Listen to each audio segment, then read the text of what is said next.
And our YouTube channel, Michael Imhotep, IMHOTEP. So we have people listening to us on 910 a.m. the Superstation WFDF. We have Giovanni on the ones and twos tonight as well. He's my board operator tonight. So if you call in at 313-778-7600, 313-778-7600 is the call-in number if you have a question or comment. Giovanni will take your call. All right, so much has taken place. Some of you all saw the broadcast that I did on Wednesday, August 24th, dealing with Joe Biden's announcement of student loan forgiveness for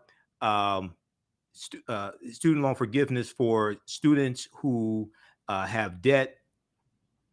Whether it's a student loan or Pell Grant. If it's a student loan and Pell Grant, $20,000 will be forgiven. If it's just a student loan, guaranteed student loan through the federal government, it'll be $10,000 forgiven.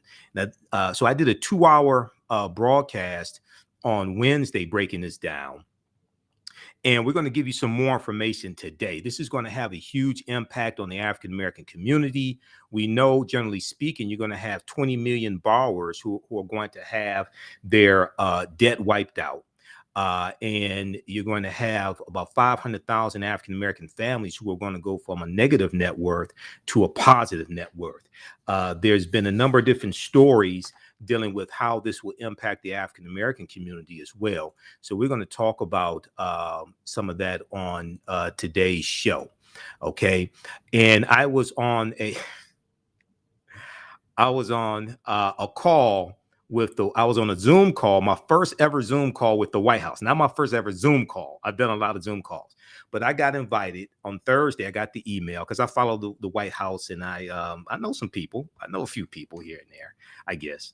But I got an email inviting me to a Zoom call on Friday that the White House had dealing with the rollout of the student loan forgiveness, and they gave more details about it. And some of the information that they talked about, I've talked about here on this show, because they gave information dealing with the public service loan forgiveness program. And so we're going to give you some details about this. I'll give you some information about the call as well. This is going to have a huge impact on the African-American community. And we're going to break down how this is going to help us as well. You have so many people who came out and were denouncing it, things like this, and haven't really looked at the details. The other thing is that you had some Republicans, and we blasted them on our Facebook fan page, the African History Network, right?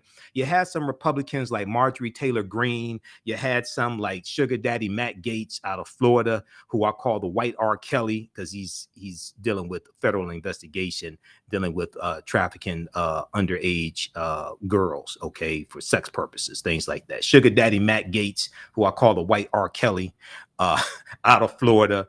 You had different Republicans who came out and attacked this student loan forgiveness, because they said it was unfair to people who didn't go to college, and their taxpayer dollars are going to have to subsidize this as well, right? Okay, so what I find very interesting is that some of these very same Republicans who are complaining, they got paycheck. They got the paycheck loan forgiveness, okay, during the COVID packages, okay, from the federal government. They got loans in the hundreds of thousands of dollars forgiven by the federal government, and you're talking about $10,000 to $20,000 being forgiven, and they're going crazy. So, like this article here from the NBC News, and there were a number of different articles. So we're going to share some of this information. This is the hypocrisy that we're dealing with. If we look at this article here, Marjorie Taylor Greene, I know you don't want to look at her, but this is one of the craziest coup sympathizers in the GOP. Out of Georgia, Marjorie Taylor Greene. I posted this screenshot, this article here from NBC News. This is on our Facebook fan page, the African History Network. We'll blow it up for you also. White House shines light on Republicans who are criticizing student debt cancellation after their PPP loans, paycheck protection loans, were forgiven. And Marjorie Taylor Greene had $183,000 in paycheck protection loans forgiven. There was another story. There was another story. This one right here from businessinsider.com. Okay. This story right here from businessinsider.com. This deals with Marjorie Taylor Greene says student loan forgiveness is completely unfair, despite the fact her company, she owns a business, despite the fact her company had loans worth of $183,504 forgiven. Okay, so on the White House Twitter page, they've been dragging a lot of these Republicans, just ripping them to shreds, exposing the hypocrisy of them. They got loans forgiven. You had one of them who had a loan for over $1 million for his business. He had a loan for over $1 million for his business. You have Republicans attacking what Biden is doing that is going to disproportionately help lower income people, people making under $75,000 a year, especially helping African Americans. Okay. And you're talking about forgiving $10,000 to $20,000 in student loans, but they had loans forgiven of over $100,000. The average paycheck protection loan that was given, the average paycheck protection loan was for $107,000. All right. So we're going to expose more of this hypocrisy here on this show. And remember, November is coming very quickly. Kids about to go back to school. We're about to come up on Labor Day. All right. Biden okay sweeping student loan relief as midterms near. And a lot of people are realizing, okay, the wins that the Democrats have had. Now, we've been talking about this from day one on this show. Okay, so we're not brand new. We ain't late to the party like a lot of people are. But we're going to break all this down on today's show for you as well. Then also, today is August 28th. This is the anniversary of the March on Washington, August 28th, 1963, the March for Jobs and Freedom. We're going to give you a little synopsis of the March on Washington. Martin Luther King III was on MSNBC this weekend. We're going to share that excerpt. Okay, he's talking about fulfilling his dad's dream. So we'll give you some information about that. And then also today, August 28th, this is the anniversary of the murder of Emmett Till, August 28th, 1955, in Money, Mississippi, the murder of Emmett Till. So we'll talk a little bit about Emmett Till today. This is a jam-packed show. It's 2 hours. We have a jam-packed show today, but so much is going on this weekend. All right. Now, we've been following the story dealing with Breonna Taylor. And we talked about 3 weeks ago now, back on our August 7th show, we talked about how the Department of Justice has filed charges against 4 police officers, Louisville Metro police officers, in the killing of Breonna Taylor. These are federal charges. Okay. So one of those officers, Kelly Goodlett, and we talked about this on the show last week. Kelly Goodlett pleaded guilty to falsifying a police report. Okay, so she pleaded guilty this past week, and we'll give you an update on that as well. That's good news. And once again, this would not have happened if people didn't go out and vote in the 2020 presidential election, because this is the Merrick Garland Department of Justice. Let's connect the dots. We talked about this before here on this show. I connected the dots on Roland Martin Unfiltered when I was on Friday before last. You had 16.9 million African Americans who voted for Joe Biden and Kamala Harris. You had 9.7 million Latinos. You had 49 million white voters. 61% of Joe Biden's votes came from white people. This gave Democrats the White House, okay, and also the Georgia Senate race, the special Senate race, January 5th, 2020, Senator John Ossoff and Reverend Raphael Warnock. They win in Georgia. This gives Democrats a slim majority in the Senate, okay? It's a 50-50 Senate. Democrats have a slim majority in the Senate. Biden nominates Merrick Garland as his attorney general. And Merrick Garland is confirmed by the Senate, and Democrats and Vice President Kamala Harris has the tie-breaking vote in the Senate if there's a tie. So she's casted about, I think it's either 24 or 26 tie-breaking votes as vice president. Okay, that's how close it is in the Senate. So it's either she set a record or she's about to set a record. It's one of those. It's really close. Okay, so research that. This is how you get Merrick Garland, and this is how you get Kristen Clark, African-American woman, assistant. She's assistant attorney general of the Civil Rights Division, Kristen Clark. And when Kristen Clark was confirmed, it was like 51-50. Okay, Manchin did vote for her. I did check it. I think a couple of shows ago, I said I think Manchin didn't vote for her. He did vote for her. Now, Senator Tom Scott, the Black Tea Party Republican out of South Carolina, who was the one who blocked the George Floyd Justice and Policing Act in the Senate, Senator Tim Scott voted against this qualified sister to be Assistant Attorney General of Assistant Attorney General of the Civil Rights Division. Now, Susan Collins of Maine did vote for Kristen Clark. Okay, but if you don't, if this was the Donald Trump Department of Justice, you would not have these charges filed against these 4 officers in the killing of Breonna Taylor. This is an example of how elections have consequences. Another example of how elections have consequences is the student loan debt forgiveness that was just unveiled this past week as well. Okay, so we'll break all this down on today's show. Also, I'm wearing my Cass Tech 30-year reunion. Our 30-year reunion was in 2019.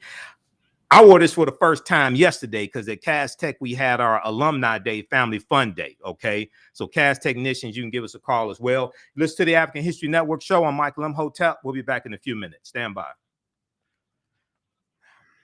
Stand by, back from break in 4 minutes. How's everybody doing? Share this broadcast on your social media platforms.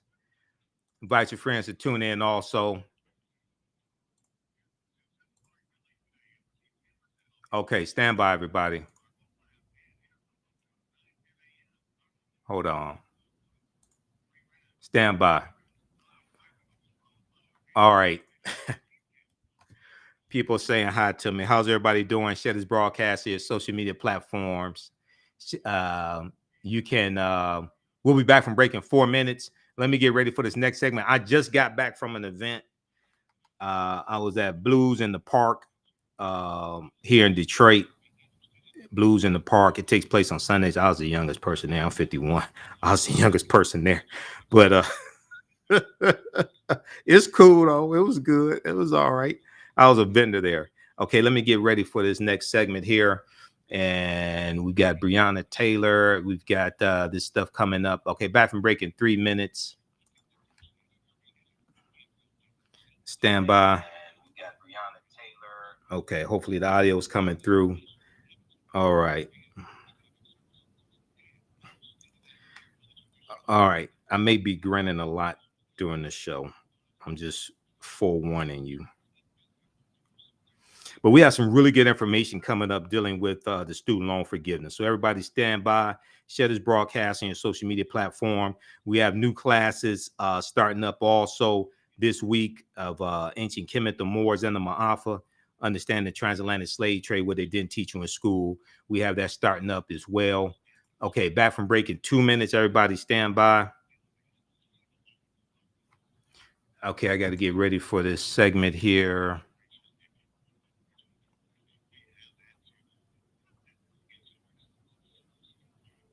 And we've got the article from, I want the article from ABC News. Stand by, everybody. Back from break in 2 minutes.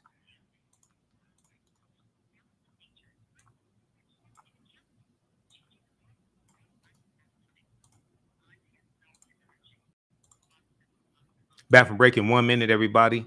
Share this broadcast on your social media platforms. Also, you can support the African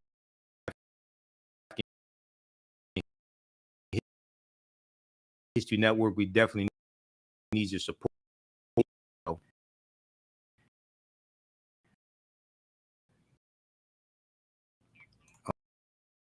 Okay, why this? Okay, stand by. Let me refresh the screen because this is acting up for some reason. God damn. Stand by.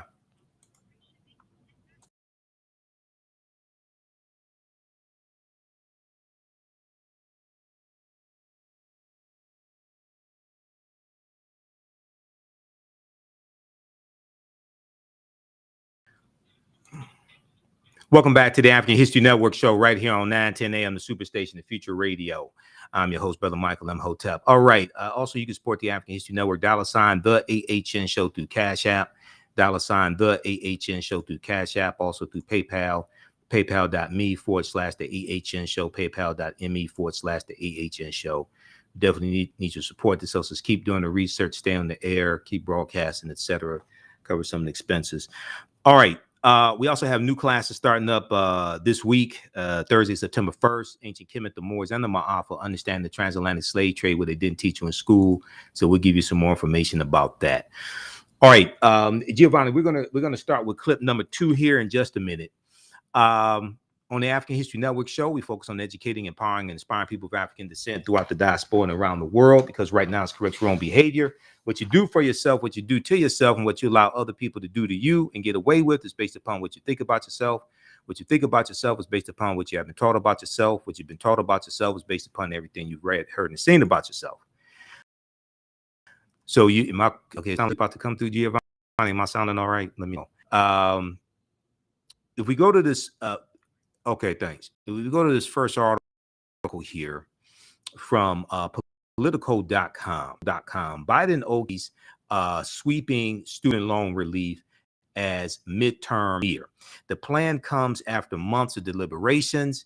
The White House will also extend the loan payment moratorium through December 31st. Now, here's some quick details. The administration on Wednesday, August 24th, announced it was canceling up $10,000 of student debt for millions of people. Now, 20 million people are going to have their student debt wiped out. Okay, 20 million people are going to have their student debt wiped out, and up to $20,000 of debt for low and middle income borrowers who receive Pell Grants. Now, some people, when I did my broadcast Wednesday, some people said, well, if it's a Pell Grant, isn't a Pell Grant, you don't have to pay it back. That is true. But what they're doing, since lower income people qualify for Pell Grants, what they're doing is, if you had a combination of Pell Grants and student loans, then you can get up to $20,000 of your student loan debt wiped out, and that forgiven. And that's going to help a lot of African American borrowers. All right. That's going to help a lot of African American borrowers. Now, the loan relief will be limited to borrowers who earn less than $125,000 a year, or families earning less than $250,000. In addition, the White House plans to extend the moratorium on monthly payments and interest for a final time through December 31st. Now, in a speech at the White House on Wednesday, President Joe Biden talked about the rising cost of attending college in the U.S. and the overwhelming burden this places on low and middle income Americans. He said an entire generation is now saddled with unsustainable debt in exchange for an attempt at least at a college degree. Now, the burden is so heavy, even if you graduate, you may not have access to the middle class life that the college degree once provided. Many people can't qualify for a mortgage to buy a home because of the debt they continue to carry. End quote. Now, President Biden said 43 million people would benefit from his student loan plans. There's about 45 million people that hold $1.7 trillion in student loan debt. 20 million Americans under this plan will have the remaining balance of their student loan debt completely wiped out. This is be game changing. Now, you're going to have a lot of people who say, well, I owe $100,000, I owe $150,000. We understand that. He didn't say he was going to take care of every student loan debt, okay? But for a lot of people, they'll benefit from this. And a lot of people who owe more will still have between $10,000 to $20,000 wiped out with this program. Then now, here's the other thing that's extremely important. And then I want to go to this clip here from I want to go to this article here from ABC News that speaks specifically about the African American community. Then I want to go to this clip here from the readout with Joanne Reed, because she spoke with Representative Ayanna Pressley, who's a member of the Congressional Black Caucus, and Ayanna Pressley had a hand in shaping this policy. Congress can pass a law to wipe out more student loan debt. Congress can pass a law to wipe out more student loan debt, okay? It's important to understand this. The White House, the executive branch of the federal government, is limited in what they can do. Congress has more authority. I'm going to come to that in just a minute here, okay? Because this article from Politico.com goes deeper into the legal argument the White House is making that they actually have the authority to be able to do this, because some people are saying they don't have the authority to do this, okay? Now, people can start to finally crawl out from under that mountain of debt to get on top of their rent and their utilities, to finally think about buying a home or starting a family or starting a business. Now, when Biden said he ran for president, quote, to grow the economy from the bottom up and the middle out, arguing that Wednesday's announcement would help the U.S. win the quote unquote economic competition of the 21st century. Okay, now, on a call with reporters, administration officials said the combination of forgiveness and starting payments in January would quote unquote largely offset each other, a rebuttal to criticism that the key elements of the plans would increase inflation. So this is another thing. Notice how this is another, because a lot of Republicans are saying, oh, this is going to increase inflation. You had a few Democrats saying this, like Larry Summers, former economic advisor, I think, with the Biden administration. But notice the complaints and the whining and crying from Republicans who are not offering any student loan forgiveness.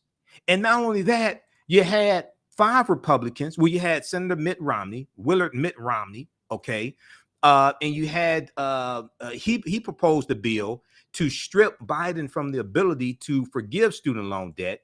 And then there was a good article from Insider.com dealing with this. And then you have also who did the same thing. We'll pull up that article up for you. It's one from Business Insider that deals with that. Okay, so this is what you're dealing with. And as I said before, okay, yes, you know, more given things like this, talk to Congress, talk to Senator Elizabeth Warren.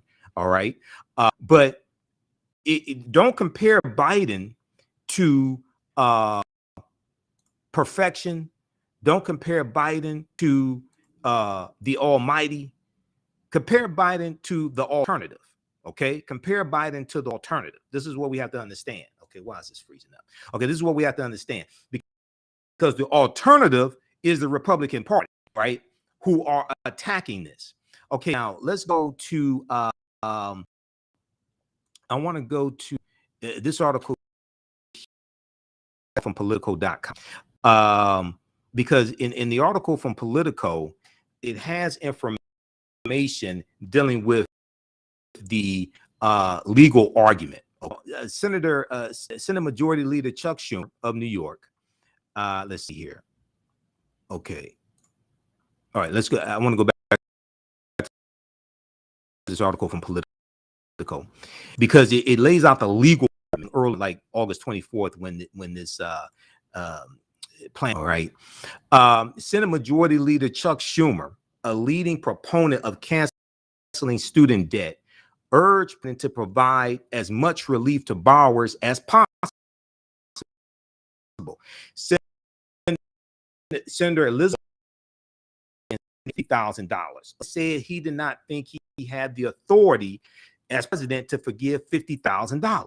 Okay, urged Biden to provide as much relief to borrowers as possible during a phone call with the president on Tuesday evening. Okay, so this was the day before the announcement was made. That was Tuesday, August 23rd, according to a Democrat familiar with the decision. Now, the call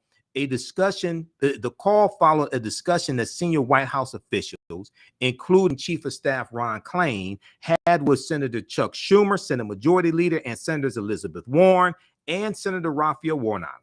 Elizabeth Warren, progressive from Massachusetts, and Senator Raphael Warnock, the first African-American senator from, I think he's probably the first African-American senator from Georgia, because I don't think they had one during Reconstruction. Okay, Senator Raphael Warnock. The leaders of the effort to persuade Biden to cancel student debt ever since he took office. Senator Raphael Warnock had a big hand in this as well. Okay. Member of the Congressional Black Caucus. Now, in a statement after the White House confirmed the plan on Wednesday, Senate Majority Leader Chuck Schumer praised the decision as, quote, the single most effective action that the president can take on his own to help working families and the economy. Okay, because they're going through the HEROES Act of 2003. That's part of the legal argument. They laid out a 25-page legal argument justifying their decision and justifying their authority to make this decision. Biden's authority to make this decision. He's going through the Department of Education and the Secretary of Education, Miguel Cardona.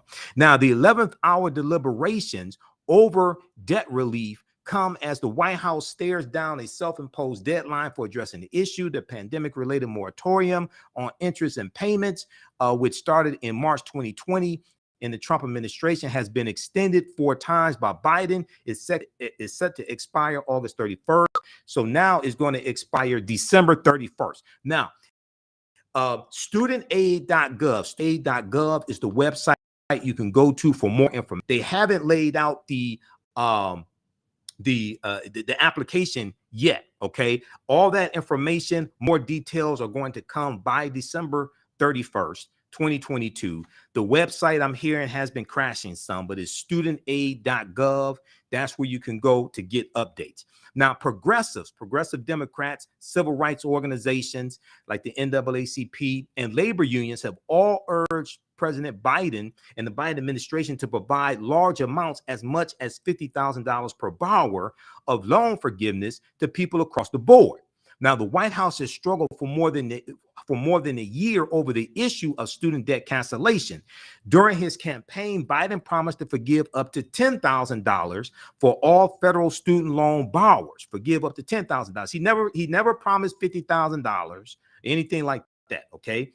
During the campaign, Biden promised to forgive up to $10,000 for all federal student loan borrowers and has been under immense pressure from progressives to stick to that pledge. But you got to make sure you're on strong legal footing, because there will probably be lawsuits about this, and you don't want to lose in court and have this program or overturned in court. We're going to continue this on the other side of the break. We're going to let you know how this also directly impacts African Americans as well. You listen to the African History Network show. I'm Michael Imhotep. We'll be back in a few minutes. Stand by. Back from break in 4 minutes.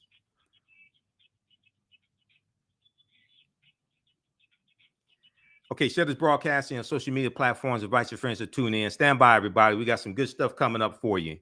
Also, I was on the call with the White House. I was on the call with people dealing with education. I wasn't on the call with Joe Biden. I was on the call with people dealing with education on the White House. It was a Zoom call on Friday. So I'm going to share some information of that call with you as well. Stand by. Back from break in 4 minutes, everybody. You can support the African History Network, $ TheAHNShow through Cash App. Later in the show, we'll let you know about our new classes starting up. We have one starting up Thursday, September 1st, 2022, 7 p.m. Eastern Standard Time. Ancient Kemet, the Moors, and the Ma'afa. Understand the transatlantic slave trade, where they didn't teach you in school. Stand by. Okay, so we got April T. We've got Willis. Willie. I'm thinking of Willis on different strokes. Lawanzo.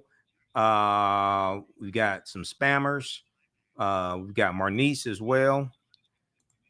Okay, back from break in 3 minutes, everybody.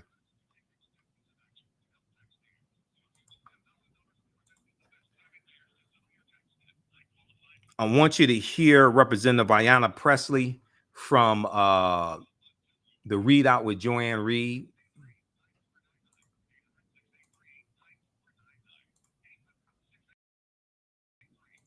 Back from 2 minutes.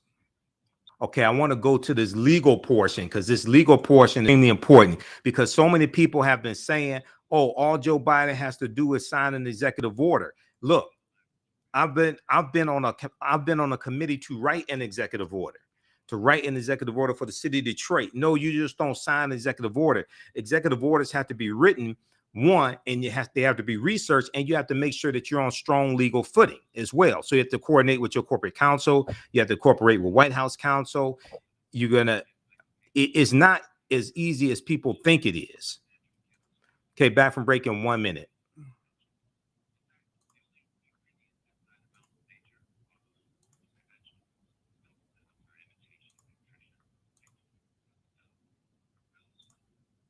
Stand by, everybody.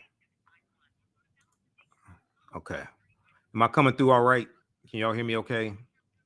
Stand by. All right, back from break in 1 minute. If you like this type of information, give us a thumbs up, give us a heart, give us a like.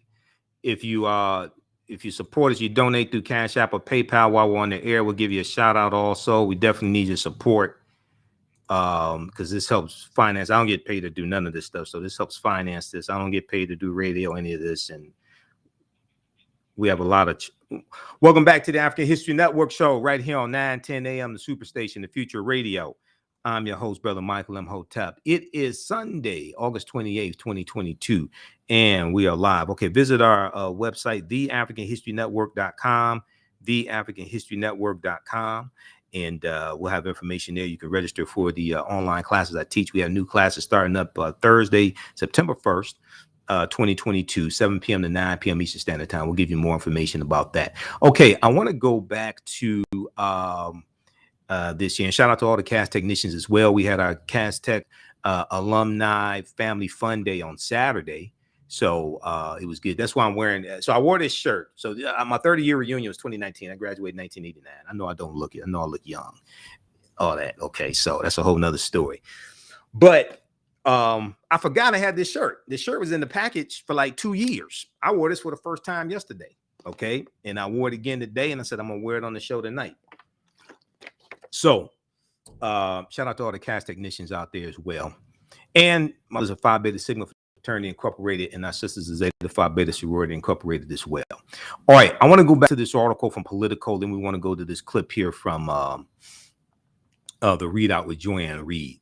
Because this article from Politico is important because it gets into the legal argument, okay? The legal argument that the White House is making, that they have the authority to do this, all right? And they don't have the authority to forgive $50,000 worth of debt. Congress does, but the White House does not. So if we go here, okay, Education Department officials awaiting a final decision from the White House had developed plans to implement whatever Biden ultimately decided. That has been studying ways, the Department of Education has been studying ways to automatically provide as much relief as possible without requiring borrowers to fill out an application form. So it's expected that 8 million borrowers who their information is current with the Department of Education and their student loans, things like this, there is estimated that their student loan forgiveness will take place automatically and they won't have to do an application. Others will. Now, the White House's indecision has frustrated progressives and other groups, urging Biden to go as big as possible on widespread loan relief to tens of millions of people before they head to the polls this fall. Now, Biden announced a few weeks ago that he was going to announce his decision by August 31st, when this round of student loan payments, the stoppage on student loan payments expired. 1, 2, as I was saying during the break, I've been on a committee to write an executive order. Okay, this stuff is not easy. This stuff is not simple. I was on a committee to write an executive order for the city of Detroit some years ago, previous mayor. We won't get into that, but it took us 13 months to get it completed. It was much longer than we actually thought it was going to take. We couldn't get as much accomplished as we wanted to. We had ambitious goals. Once we got in, started dismantling everything, we started realizing that what we wanted to do, we couldn't do it on that level. So we had to scale it back.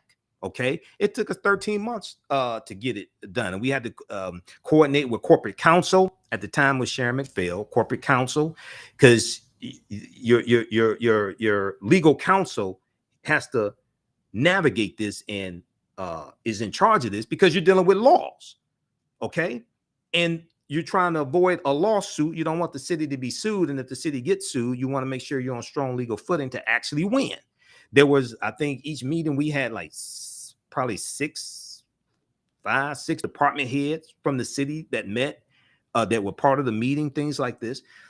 So I can only imagine what it's like to write a, I don't want to imagine what it's like to be on a committee to write an executive order for the federal government. And what you're doing is impacting 43 million people, 43 million student loan borrowers. I can't even fathom something on that level.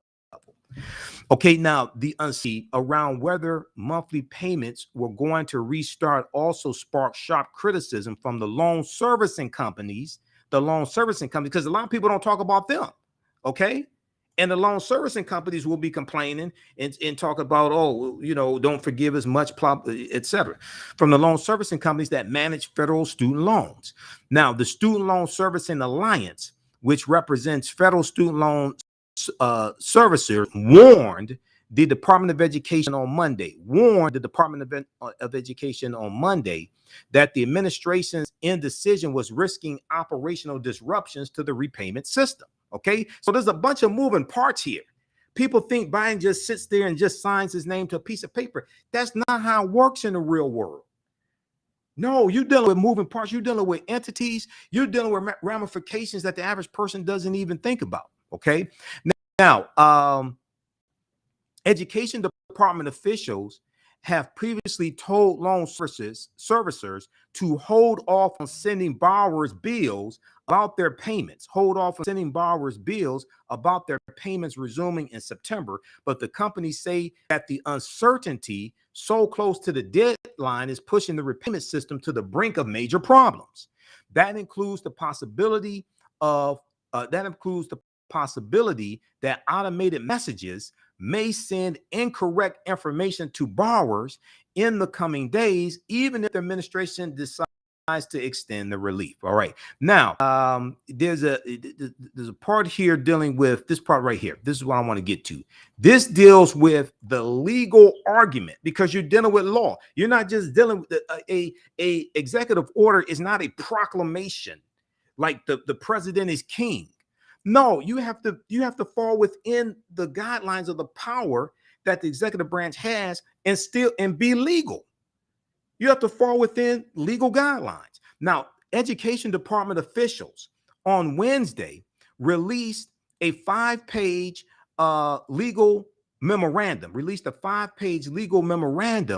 that argues the Department of Education plans to rely on a 2003 law known as the HEROES Act, that gives the Department of Education the power to waive or modify the rules of federal student loans during a presidentially declared national emergency, including the current pandemic. So this is the legal argument that the White House is making, that President Biden and the Department of Education have the legal authority to do this, because they're going to get sued.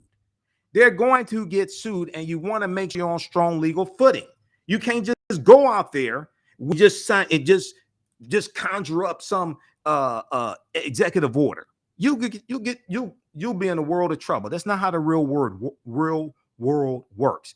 Now, they also rescinded a January 2021 memo prepared by the traitor-in-chief, the Trump administration, that concluded that the education department, check this out, they rescinded this from the Trump administration, who's not going to give student loan forgiveness on this level. Okay, the memo prepared by the Trump administration concluded that the education department lacked the authority to cancel large amounts of student debt.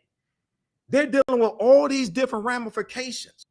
And it's this is why you never heard me put pressure and complain taking so long to do this, because I have an idea of what's involved, because I know what we went through for 13 months dealing with Executive Order 22 in the city of Detroit under the Kwame Kilpatrick administration. I ain't work for the city. I ain't get caught up in none of that stuff. Okay, I'm just saying. But they had some hardworking people in, in the administration. I got to see them, got to know some of them. Okay. But it took us much longer to get this done because we're dealing with legalities, we're dealing with the unions, we're dealing with the unions for skilled trades, because Executive Order 22 dealt with making sure that when it came to construction jobs in the city-funded construction jobs, City of Detroit funded construction jobs, not road construction, but structures, buildings, things like this, that at least 50% of the workers on it, skilled trades, things like that, at least 50% of the workers were lived in the city of Detroit. Okay. We could not do it based upon race. The first thing that corporate counsel told us was you can't write race specific laws. One, two, also it's a violation of Title VI of the 1964 Civil Rights Act, Section 601, non-discrimination in federally assisted programs. Okay, and a lot of the money that the city will get for building construction, things like that, part of that may be federal funds. Okay, so you can't. That's part of the 1964 Civil Rights Act. This is why, if you've been listening to this show and we talk about reparations, if we ever get reparations, it ain't going to be for all black people. It's not going to be how you think it's going to be. Look at what's taking place in California. That's illegal. You can't have race-based programs. You can't have a program just for only African Americans. This is one of the problems, even though he meant well. This is one of the problems with Ice Cube's plan. His contract with Black America, and you want to race-specific programs. That's illegal. That's not going to happen. Period. Read the 1964 Civil Rights Act. It's at archives.gov. This is why when you put together Black Agenda, he meant well. And I talked about the fact that I think he meant well. Dr. Claude Anderson is one of my teachers. Dr. Claude Anderson and I, we talked about this. And when Doc and I talk, we argue like an old married couple. And at the end of the day, he usually has to agree with me because I lay out my argument. I know how to make arguments and legal arguments. But it's illegal to have race-specific programs. But you can have programs that disproportionately help African Americans, and that's what we should do. And when you have programs for like minority programs, minority set-aside programs, people say, I don't want minority set-aside programs. You need to understand law. What we should be focused on, what we should focus on doing is becoming the majority of the minorities getting the set-aside programs. That's a whole different mentality. We'll continue this on the other side of the break. Listen to the African History Network show. I'm Michael Imhotep. We'll be back in a few minutes. Stand by. Okay. Back from break in 4 minutes. Stand by. We're gonna get deeper into this legal argument that the White House and Department of Education is making, why they have the authority to do this. They don't have the authority to do $50,000. Congress does. Congress does. The House of Representatives and the U.S. Senate. You're going to have to get more Democrats voted into the Senate who are for student loan forgiveness, because no Republicans support this. Okay, no Republicans support this. Stand by. Back from break in 4 minutes. All right.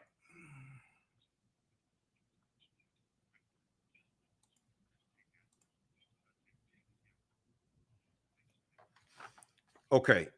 And when I talk about being the majority of the minorities getting the benefits, I'm speaking to somebody that managed African-American owned companies that had set aside contracts like City of Detroit, County of Wayne.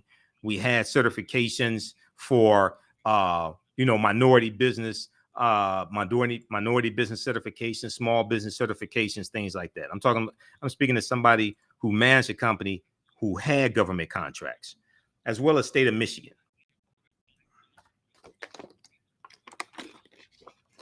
Stand by. All right, you can support the African History Network, $ the AHN show through Cash App, $ the AHN show through Cash App, also through PayPal, paypal.me / the AHN show. Hold on, where is it here? Stand by. Okay, we got that. Back from break in 3 minutes.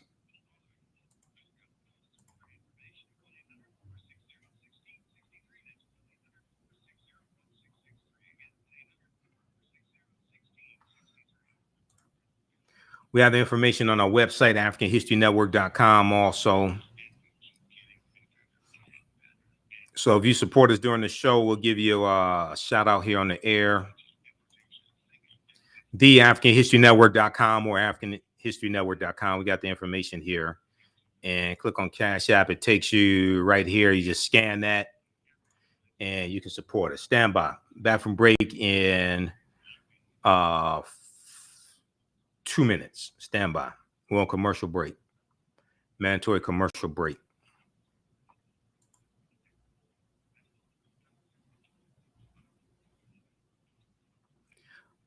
Back from break in 1 minute.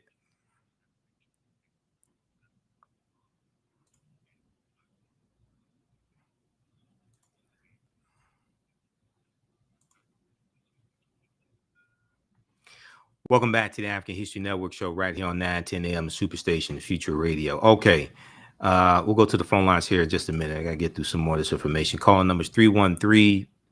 313-778-7600 is a call-in number if you have a question or comment. All right, I want to go back to this article here from Politico.com, and this deals with Biden student loan forgiveness program. Okay. Now, the Biden administration in January 2021, when they came into office, because remember, inauguration was January 20th, 2021. The Biden administration rescinded a January 2020 memo shared by the Trump administration that concluded the education department lacks the authority to cancel large amounts of debt. All right. Now, the Justice Department's Office of Legal Counsel,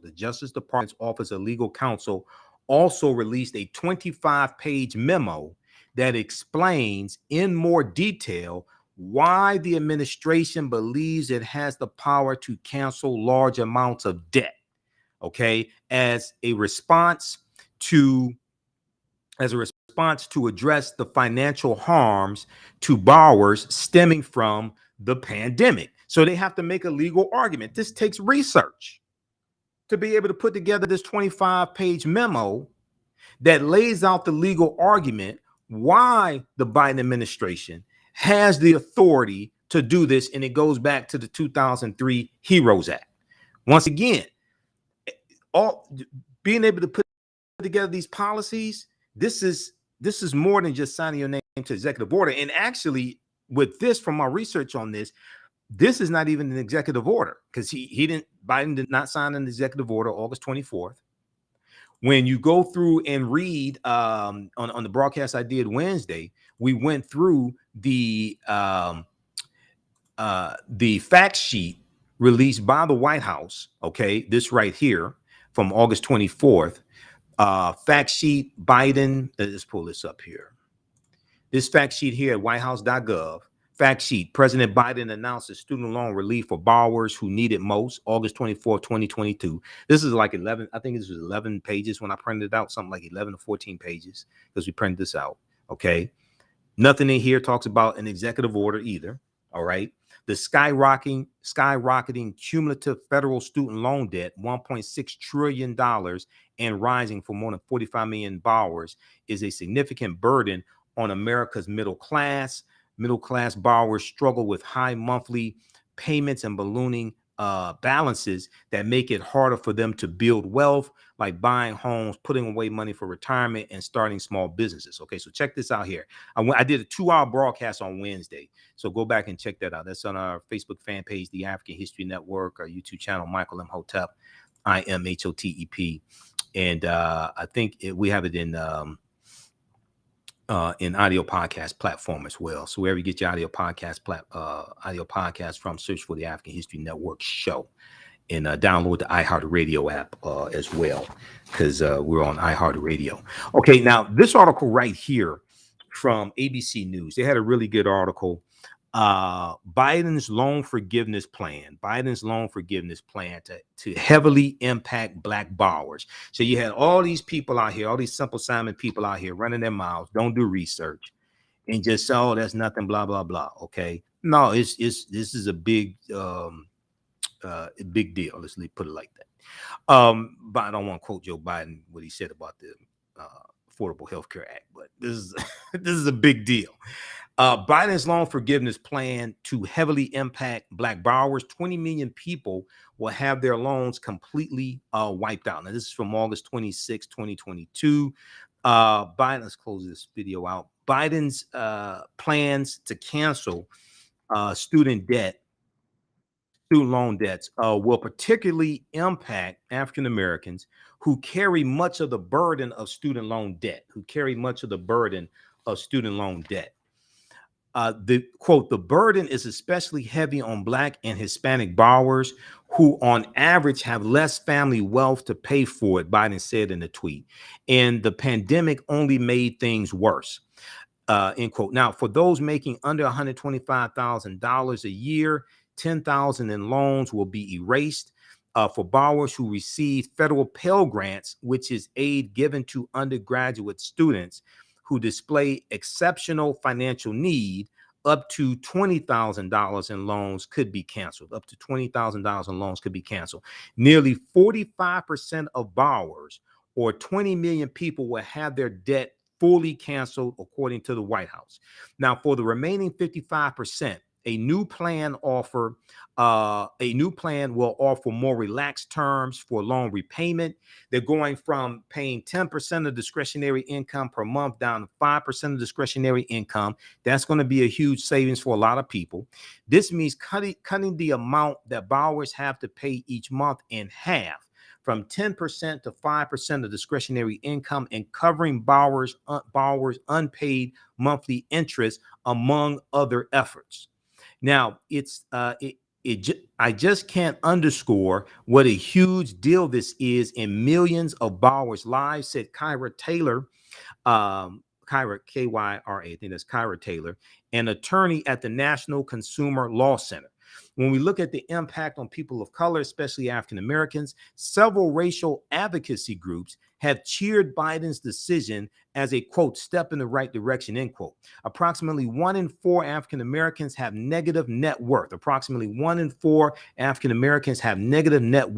Meaning their total debt exceeds total assets, said the civil rights group National Action Network, Reverend Al Sharpton's group. You can listen to Reverend Al Sharpton Monday through Friday, 1 p.m. to 4 p.m. Eastern Standard Time, right here on 910 a.m. Superstation WFDF. Most of you know I was his co-host 3 Wednesdays ago. He had me on the show for 2 hours, keeping it real with Reverend Al Sharpton. Now, quote, the administration expects the first $10,000 of debt relief will move over 500,000 Black Americans from a negative to a positive net worth. The administration expects the first $10,000 of debt relief will move over 500,000 African Americans from a negative net worth to a positive net worth. This is something that Reese Colbert, who's one of my co-panelists on Roland Martin Unfiltered, she was on Simone Sanders' show, Simone, this weekend on MSNBC. We got that clip coming up as well on the other side of the break.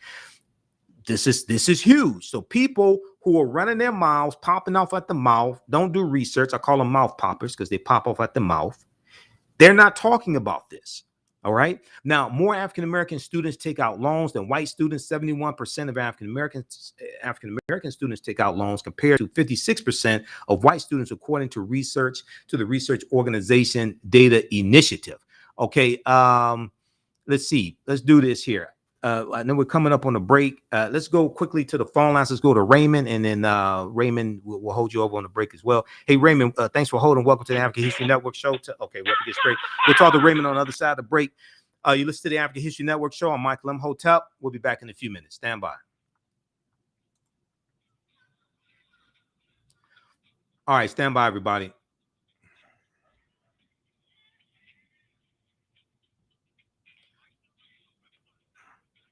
Back from break in 4 minutes.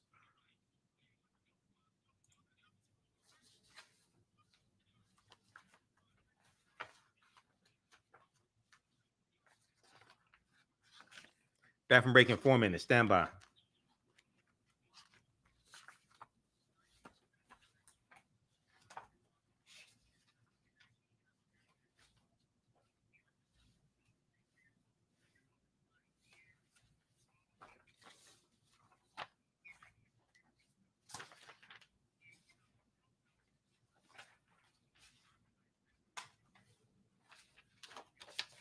Back from break in 3 minutes. Stand by. We'll go to the phone lines, and then we'll go to this clip here from, I want to go to this clip from the readout with Joanne Reed.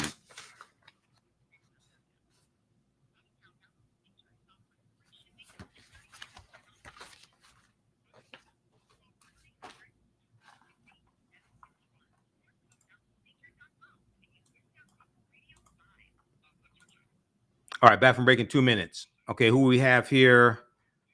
Okay, we've got somebody on YouTube spamming.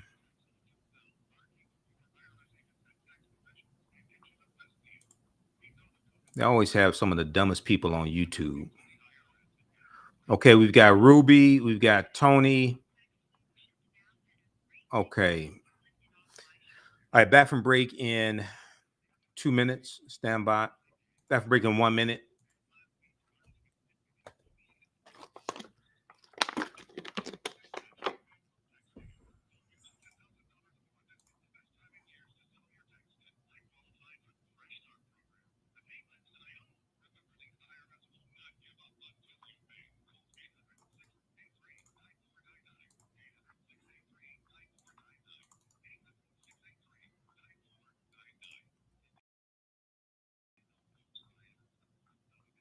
Okay. Who we have here? Give us a like if you like this broadcast.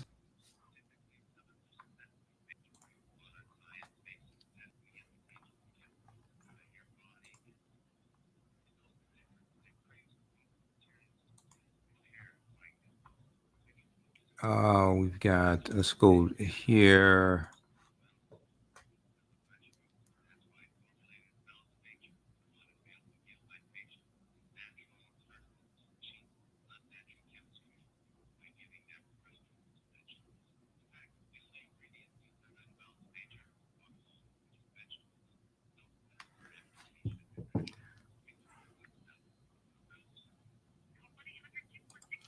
Stand by.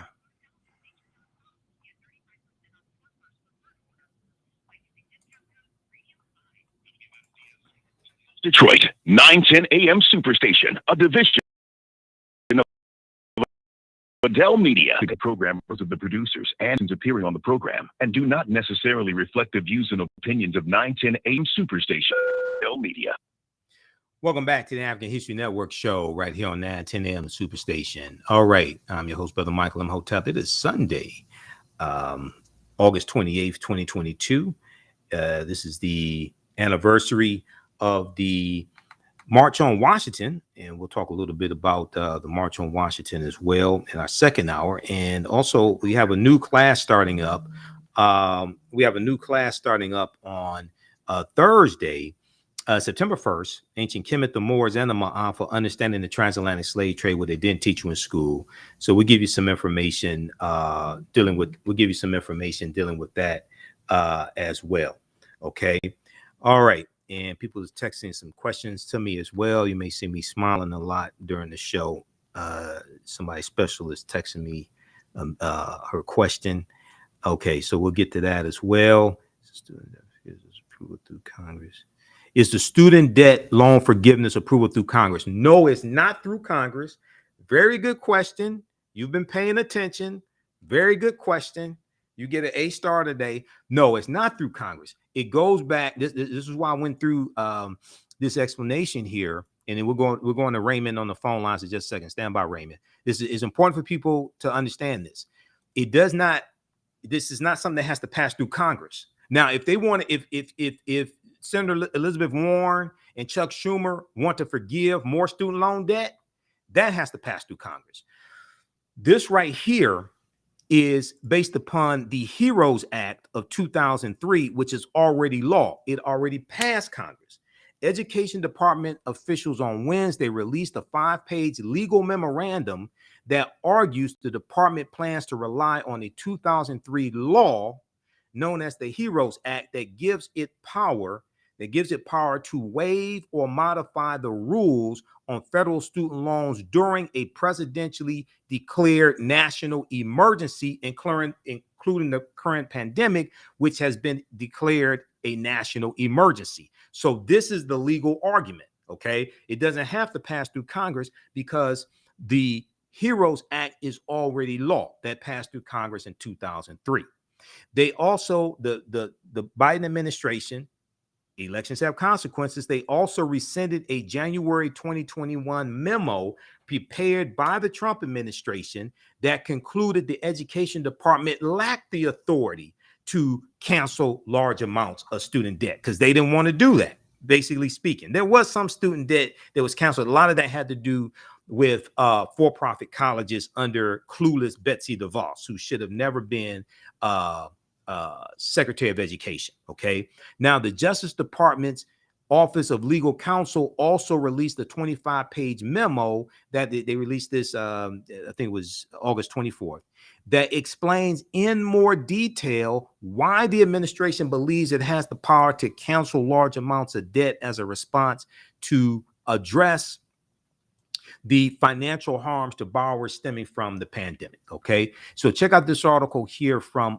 Politico.com. This is why I wanted to make sure we dealt with this article from Politico, because I read numerous articles dealing with this. I did a 2-hour video on Wednesday, and a lot of the articles that I read did not deal with the legal argument that the Biden administration is making, that they have the legal authority to do this. Biden okays sweeping student loan relief as midterms near. Okay.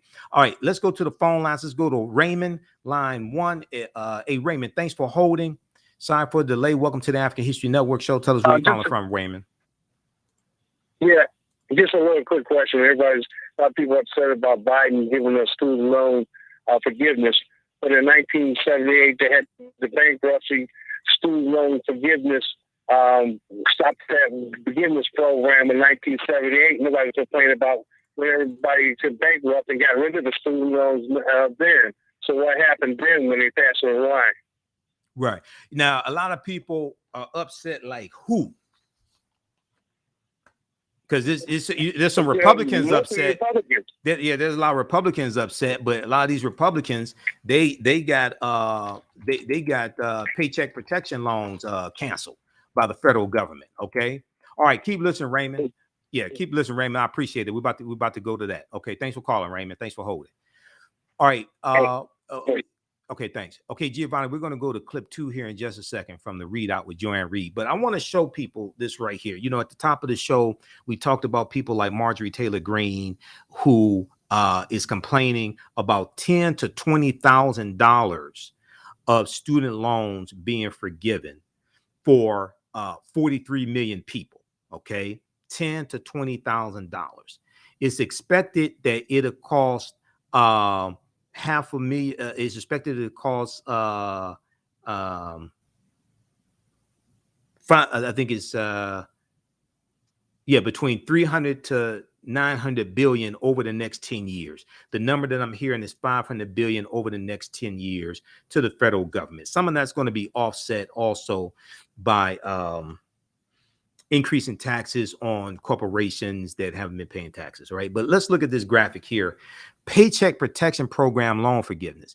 This is from the readout with Joanne Reed from her show. 11.5 million paycheck protection loans were approved, okay, during, through the COVID-19 packages for small businesses, medium-sized businesses, larger businesses, so they can maintain their employees, things like this. $793 billion was the amount of paycheck protection loans approved. There was $742 billion of those loans forgiven, because if you kept all your employees, didn't lay off employees, the loans would convert to grants and you didn't have to pay them back. $742 billion has already been forgiven for paycheck protection loans. The average amount of a paycheck protection loan was $107,000. And you have people like Marjorie Taylor Greene, Matt Gaetz, other Republicans complaining about this. Okay, let's go to this clip from the readout with Joanne Reed from MSNBC. She's speaking with Ayanna Pressley. Also, she had on the Republican to give you idea how Republicans think. Republican Carlos Curbelo, who's against this. Pay close attention. Let's go to clip 2, Giovanni. I almost called you Jalen. Let's go to clip 2, Giovanni. For checking off a major campaign promise to America's youngest voters who voted for him overwhelmingly in 2020, announcing that the administration will cancel up to $10,000 in federal student loan debt and up to $20,000 for those who went to college using Pell Grants, all for people earning less than $125,000 a year. The administration also extended the pause on student loan repayments until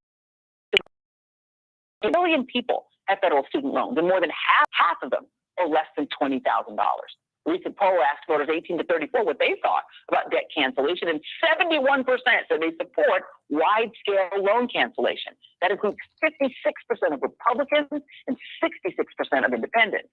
Congressional Republicans, who were more than happy to sign off on a $1.9 trillion tax cut for corporations, they were not amused. And like most things these days, legal challenges are expected. But for a lot of the youngs, today was a good day. Joining me now, Congresswoman Ayanna Pressley of Massachusetts, a member of the House Financial Services Committee. And Congresswoman, just if you isolate just Black families alone, this is cut too for my producers. Black families with loan debt, 30% of them. White families with loan debt, if you just isolate them, 20% do. Hispanic families with loan debt, 14% have this loan debt. It is actually a big deal, particularly for families of color. Do you think that this winds up redounding to the political benefit of Democrats in the fall? And do you think that's why Biden did it? Democrats win when we deliver, and when people can feel the transformative impact, the meaningful impact, the day-to-day impact of our policies and our advocacy on their behalf. And this is transformative. This is an unprecedented step to alleviate the burden that people are feeling to the tune of a $2 trillion crisis. And while I know we've been very focused in your most recent clip there, Joy, about the benefit to young people, this is affecting people from every walk of life. And the fact that 23 million people will have their debt reduced in half, 20 million people will have their debt canceled outright. 1 in 4 Black borrowers, their debt will be gone. So this is transformative. They will feel the impact of this, and this is sound policy in that it is an economic justice issue and a racial justice issue and a gender justice issue, and that 2/3 of this debt is born, and it is good policy and good policy. We have to get to the counterpoint because I want you to hear some of what people are saying on the other side. We know that this was a big policy of Bernie Sanders, and it was why a lot of young people liked him, and it was something that President Biden adopted. Nina Turner, who was a big supporter of Bernie Sanders, she tweeted, "More should be done. Why stop at 10,000? Why stop at 20? Cancel all student debt." What do you say to people who say it's not enough? Joy, I have to just acknowledge where we started. When the issue of student debt cancellation was introduced into the national discourse, people really sought to marginalize the issue. And many thought that student debt cancellation was something that would be regressive in impact. There was a harmful and false narrative that would only benefit white graduate students who went to prestigious or affluent institutions. And of course, that is not true. This is about educators who have sleepless nights because they can't meet the monthly minimums and pay for childcare, who took on this debt because they want to educate our babies. This is about 76-year-olds in my district, Joy, on fixed incomes, still paying student loans, who fear that they're going to die. Still paying on these loans. At this point, they owe more than they took out. 85% of Black students have no choice but to take out loans, 5 times more likely to default. I was one of those students. That is not abstract for me. I struggled to pay off my loan, and I want better for the next generation. So we know we have to address the root causes when it comes to affordability of higher education. We've got to make that investment in the public good that it is. We need to invest in tuition-free community colleges. We need to invest in HBCUs, and we need to expand Pell Grants. But this is impactful. This is a bold step in the right direction. It is transformative, and it will be felt. And I have very little time left, but there is the other argument too. I mean, Rick Scott, who was worth $259 million, and did tweet this from a yacht off the coast of Italy, but also the Washington Post, who said the loan forgiveness decision, they thought it was bad. Widely canceling student debt is regressive. It takes money from the broader tax base, mostly made up of workers who did not go to college, to subsidize education debt for people with valuable degrees. What do you say to people who say that? wow, they are really disconnected from the lived experiences and hardships of everyday people. There's a reason why we were able to get organized labor behind this, from AFL-CIO to AFT to NEA, civil rights groups like the NAACP, and many other groups that have worked with us on this, because this is a burdensome issue. This is no handout.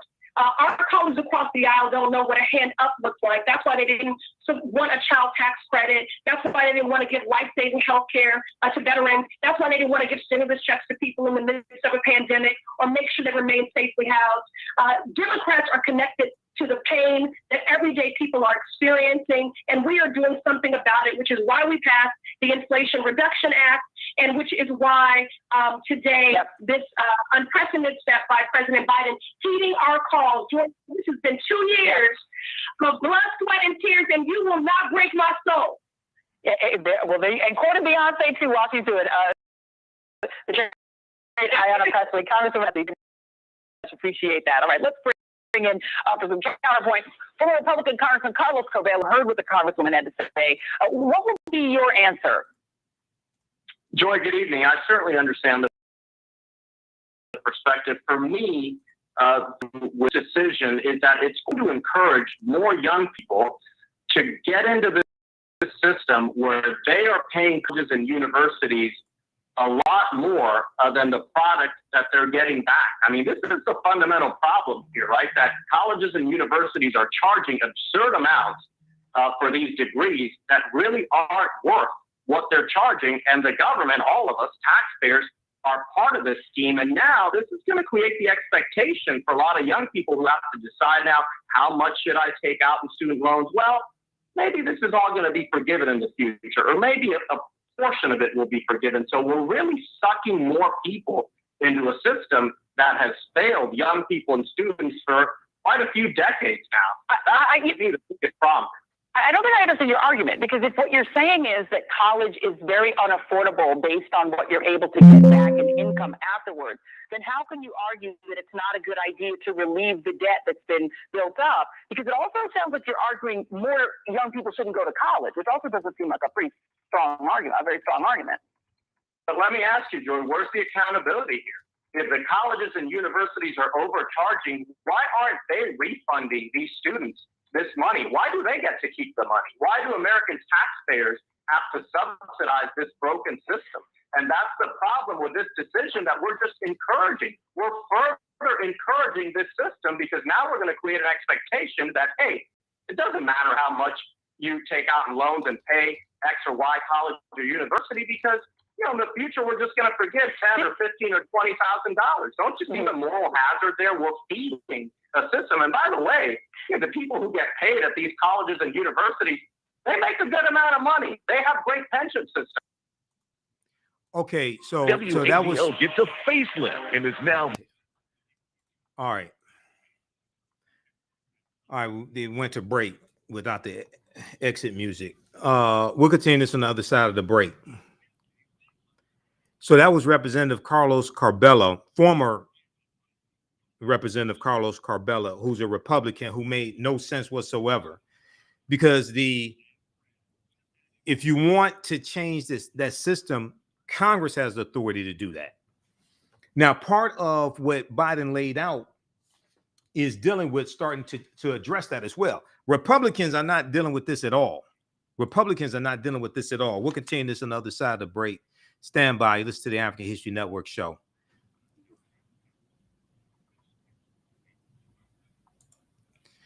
All right, back from break in 4 minutes.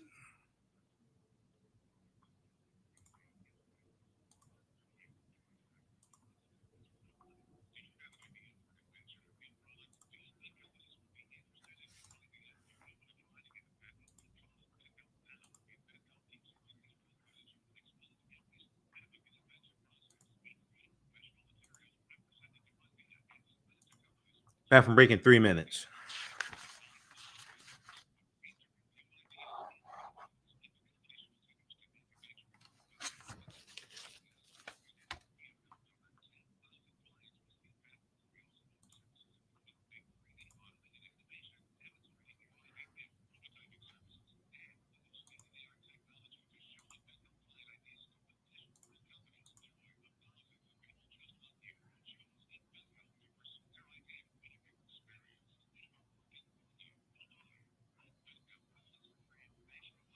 Bathroom break in 2 minutes. Stand by, everybody.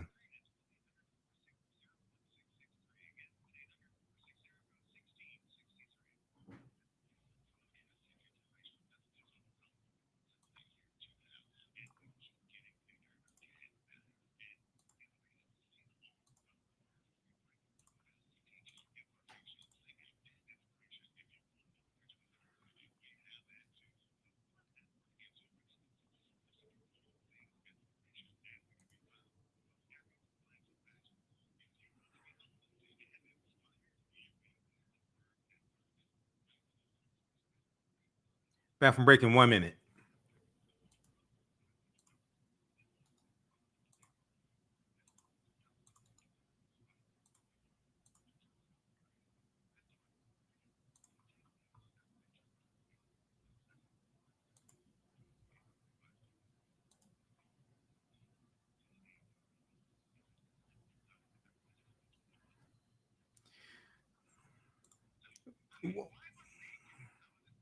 Okay. Just pause it right there. So pause it right there. Stop it. Just pause it right there. Welcome back to the African History Network show right here on 910 AM Superstation WFDF. Okay, calling number is 313-778-7600. 313-778-7600 is the call-in number if you have a question or comment. Also, if you want to support the African History Network, you can do so. We have the information at our website, AfricanHistoryNetwork.com. $ the AHN show through Cash App. $ the AHN show through Cash App. Also, through PayPal, paypal.me/the AHN show. And we have new online classes starting up Thursday, September 1st, 7 p.m. to 9 p.m. Eastern Standard Time, Ancient Kemet, the Moors, and the Ma'afa, Understanding the Transatlantic Slave Trade, what they didn't teach you in school. So we have the information on our website as well. So we'll give you some information dealing with that in a few minutes.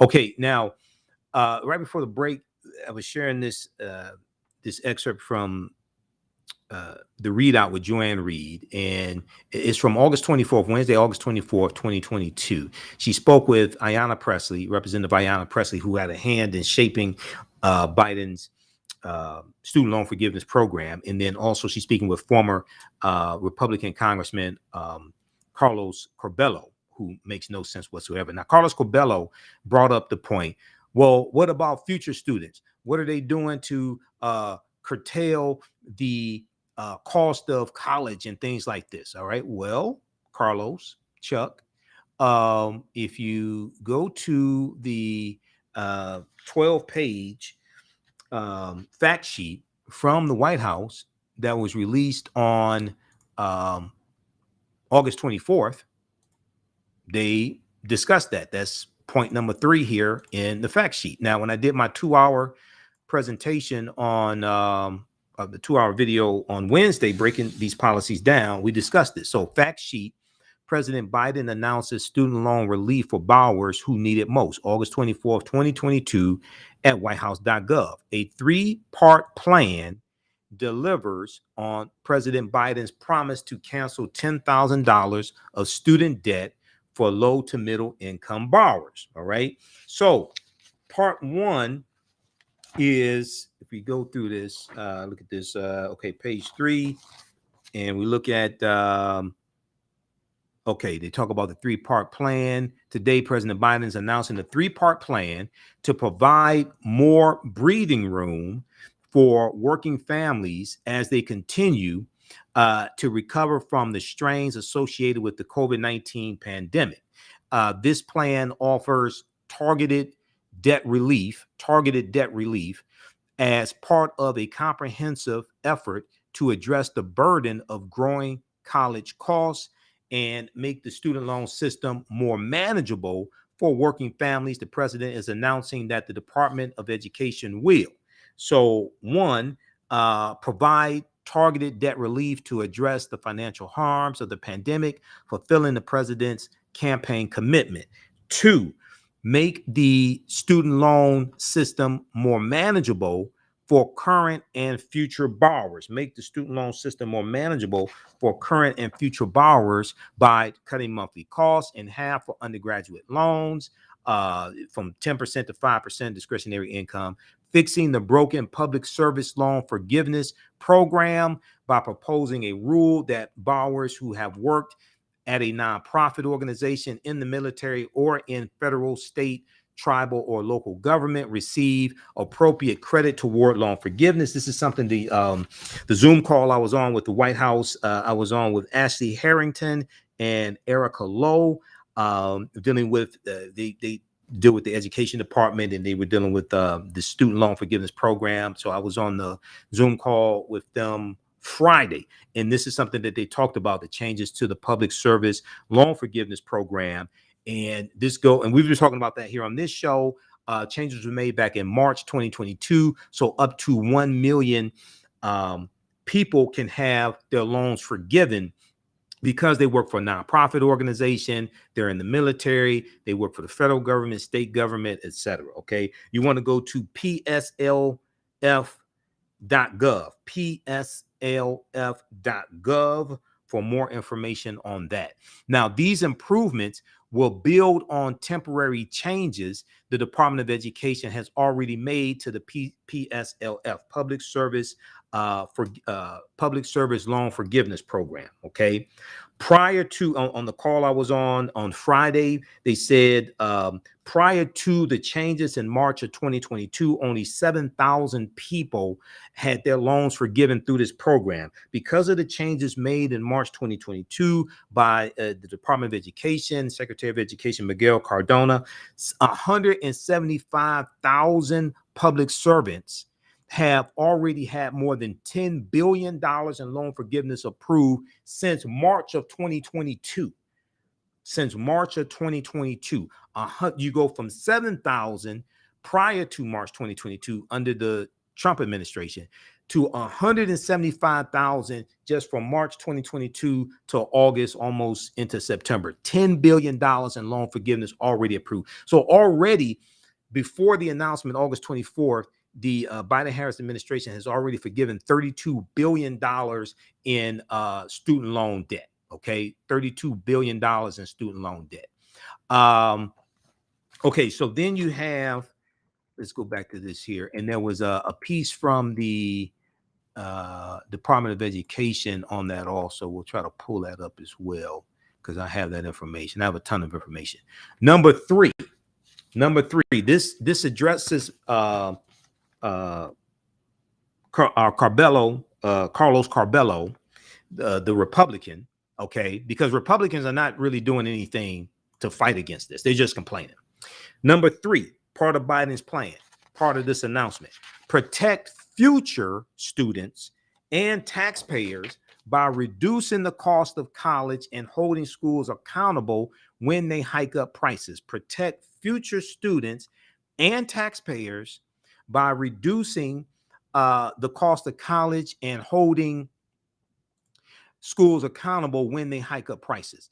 The president championed the largest increase to Pell Grants in over a decade. Pell Grants disproportionately benefit African Americans. The president championed the largest increase to Pell Grants in over a decade and one of the largest one-time influxes to colleges and universities. To further reduce the cost of college, President Biden will continue to fight to double the maximum Pell Grant, to double the maximum amount that you can get in a Pell Grant per calendar year, per school year, and make community college free.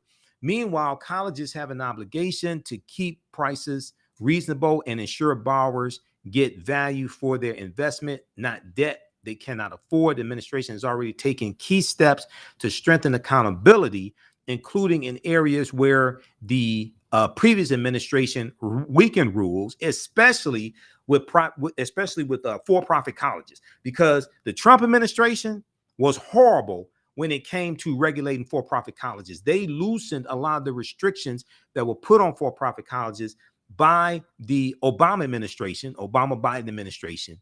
And we know that it was ITT Tech was put out of business by the ITT Tech, as well as Corinthian College, put out of business by the Obama-Biden administration. Okay.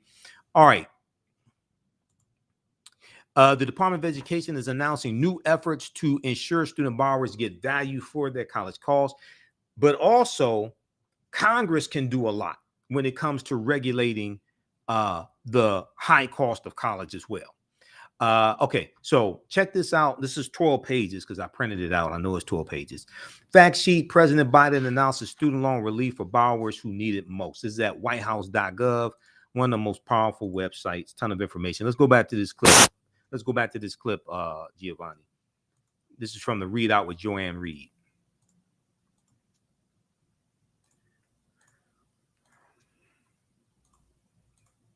Okay, let's go back to the some of this money back.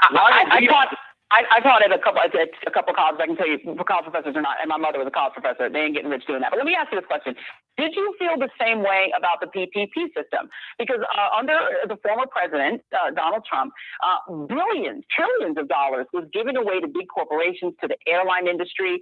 There was also a huge giveaway to farmers to subsidize them because the president was concerned about losing the rural vote. We're talking about giving away billions and billions and billions of dollars to big corporations, to big farms, big agriculture. Did you oppose that?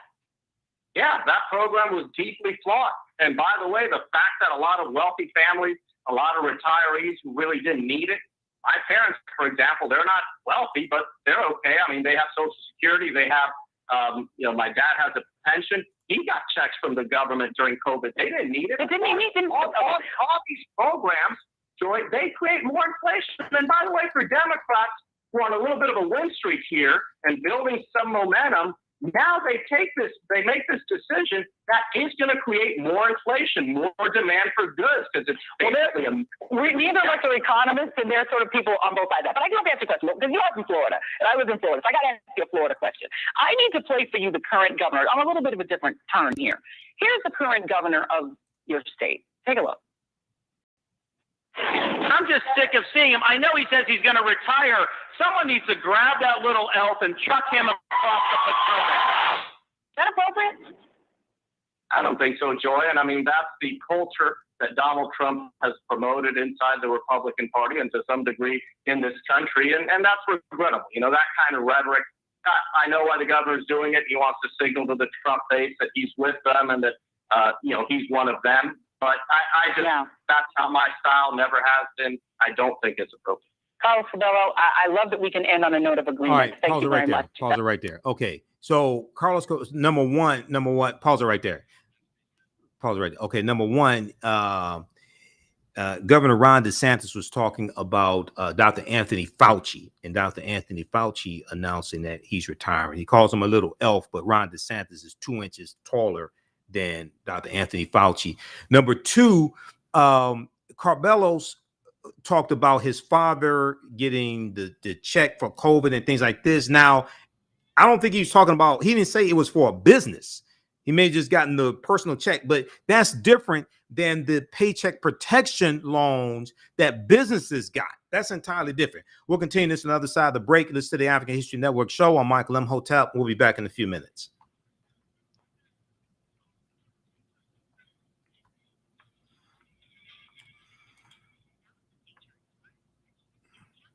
Stand by.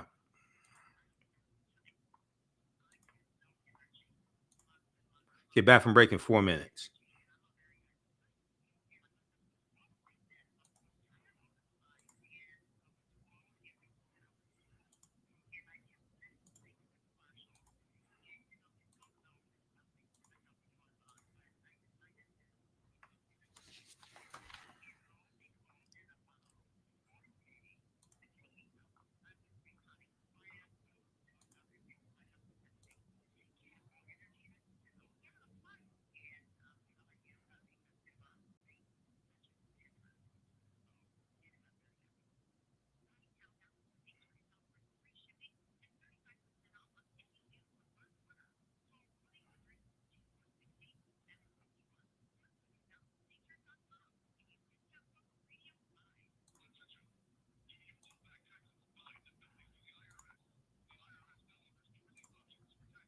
Back from break in 2 minutes.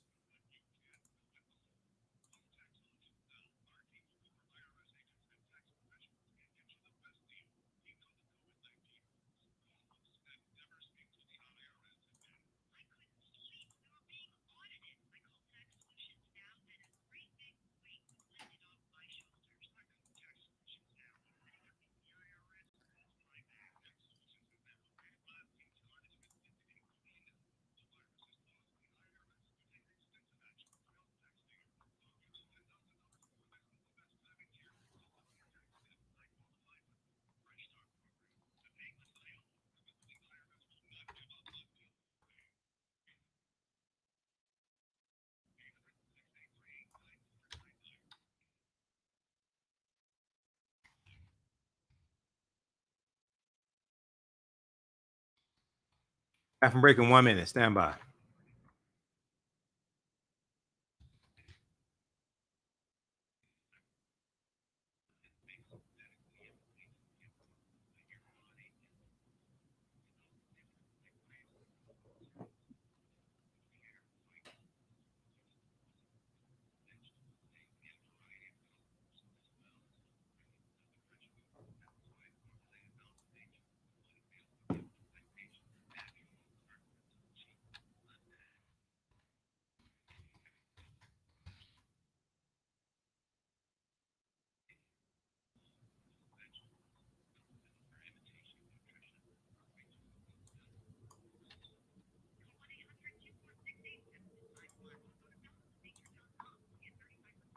Back from break in 1 minute. Stand by.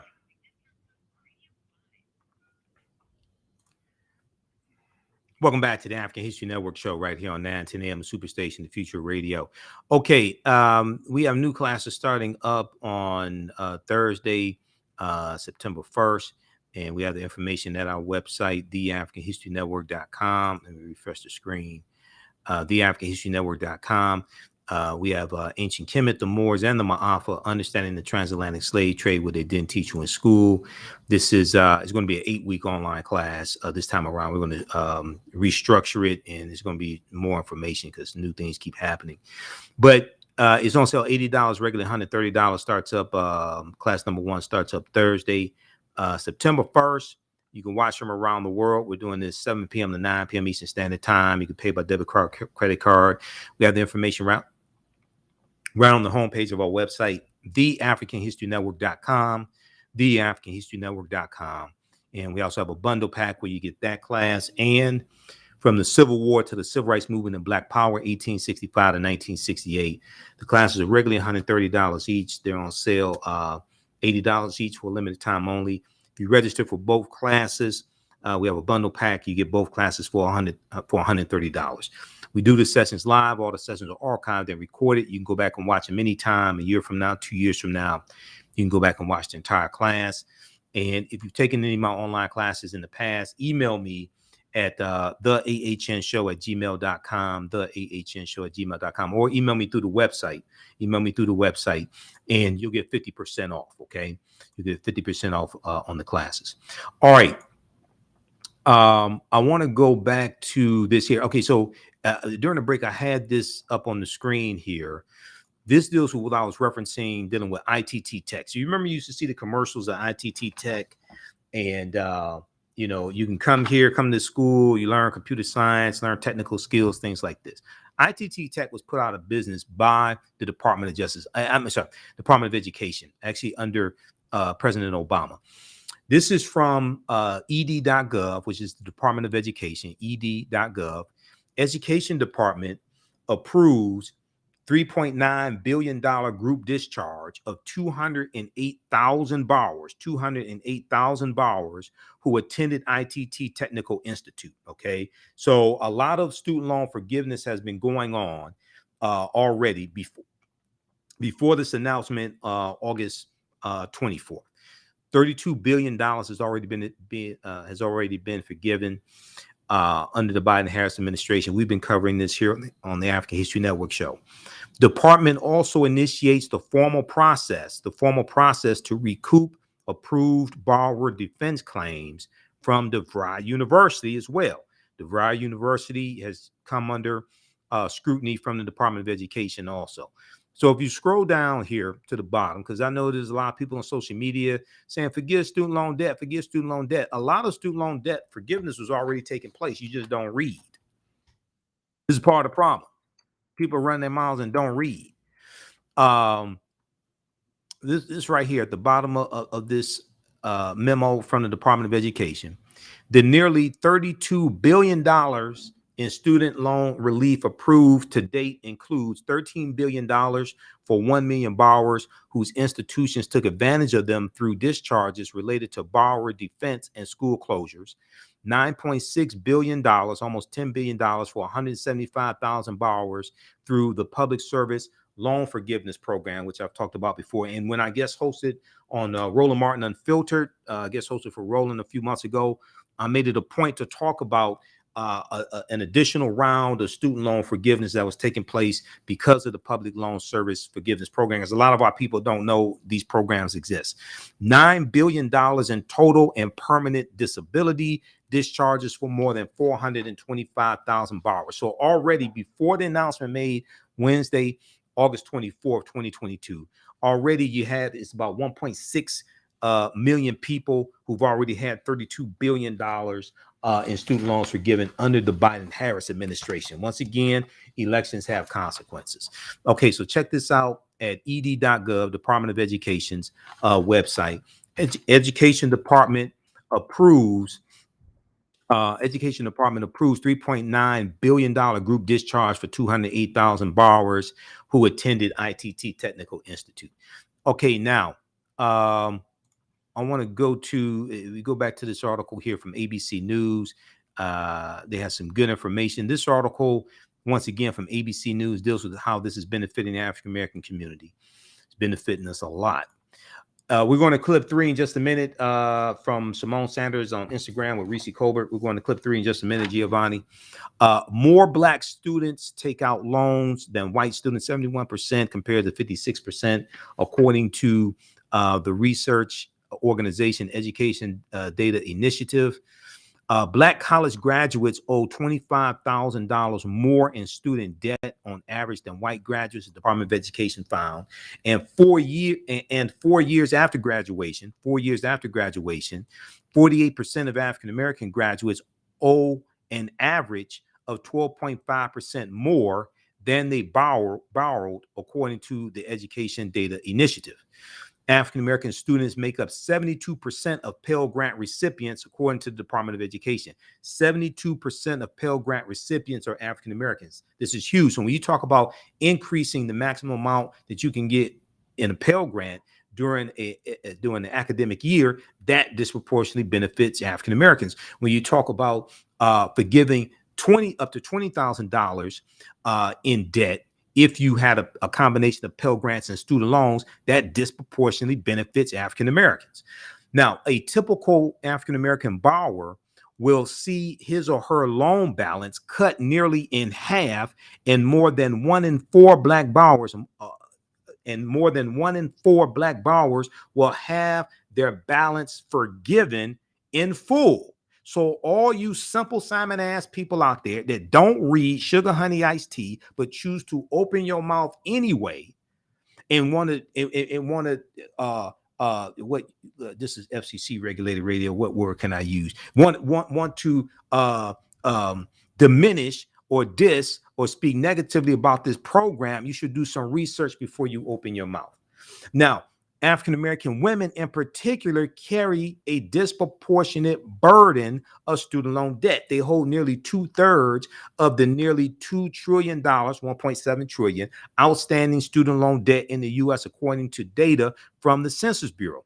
About half of Latino borrowers will have their entire federal student loan debt forgiven thanks to the $10,000 loan cancellation plan, according to higher education research and advocacy group Excellencia in Education. Quote, because of racial disparities and intergenerational wealth, Black and Latino students are not just more likely to need to borrow student loans to go and get an education, but we also know that predatory for-profit colleges, like we just talked about, ITT Tech, that in the Obama administration put the smackdown on ITT Tech. But we also know that predatory for-profit colleges that cost more to attend also target Black and Latino populations around the country, which results in many Black and Latino borrowers having larger balances, Taylor of National Consumer Law Center said. Okay, now advocates say there's more to do. Nobody said this is the silver bullet. This is the magic.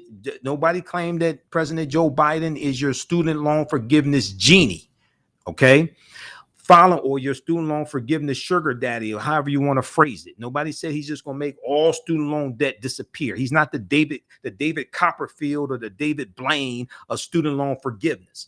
Following the announcement, some people criticized the Biden administration for not doing enough to tackle racial inequities and college affordability, which will continue to impact students and borrowers. Talk to Congress. They have more authority to do that. Several critics pointed to the persistent racial wealth gap as a reason to further improve student cancellation for students of color most burdened by economic inequality. In 2019, the Brookings Institute, Andre Perry and others over at the Brookings Institute, 2019, found that the median white household, the median white household held $188,200 in wealth, which is 7.8 times that of the typical African-American household. The National Action Network, Reverend Al Sharpton, has called on Congress to provide relief by passing legislation to further build upon the president's actions. That's what I'm talking about. The White House Biden is limited on what he can do. Congress has more authority based upon the Article 1 powers of Congress. They have more authority. That's where you really want to put the pressure on. This is why the 2022 midterm elections are so important. This is why Democrats have to maintain control of the House and Senate and expand their margins in the Senate so you can get because if you get 55 Democrats, now you can do a carve out to the filibuster for some of these bills like voting rights. You can nullify the votes of Manchin and Sinema if they vote against you, and you can get a carve out to the filibuster for the George Floyd Justice and Policing Act, for the John Lewis Voting Rights Act, and for other bills, as well as controlling the cost of college. Quote, the $125,000 income cap will leave a large amount of the population behind, especially in the era of inflation, said National Action Network. A Black doctor or attorney who earns above the cap could very well have a six-figure student debt. Yeah, but that's not the majority of them. We're going to deal with this on the other side of the break because Reese Colbert addressed that on Simone Sanders' show on MSNBC. You listen to the African History Network show. I'm Michael Imhotep. We'll be back in a few minutes. Stand by.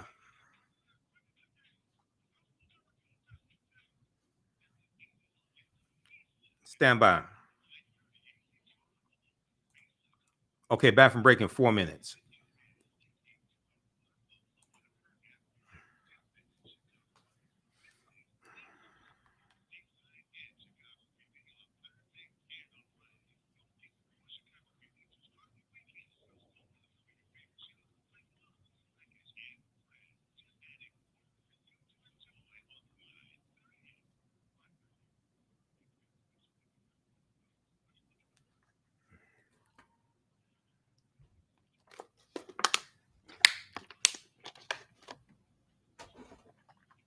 Stand by, everybody.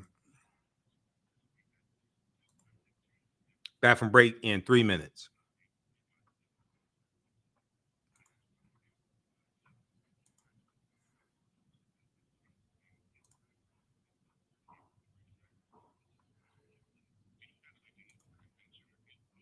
Some of the stuff we're going to have to get to Monday or Tuesday. I'm going to do a separate broadcast. I knew I was ambitious for today's show, but there's so much going on. We're only on once a week. I can't do 5-6 days a week. That's just, it's cost prohibitive. I can't do that. Because like I said, the radio station doesn't pay me to do radio. So that's why I had to cut back to 1 day a week as opposed to doing 5-6 days a week. And I still do Roland Martin on Friday. I can't do radio 5-6 days a week for free. It's just, it's not feasible anymore. Stand by, back from break in 2 minutes. Because this is a lot of work to prepare this content for each one of these shows. Classes on Thursdays. Back from break in 1 minute.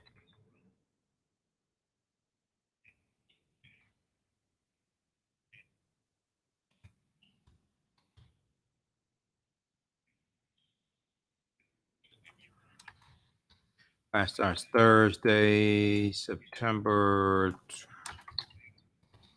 1st.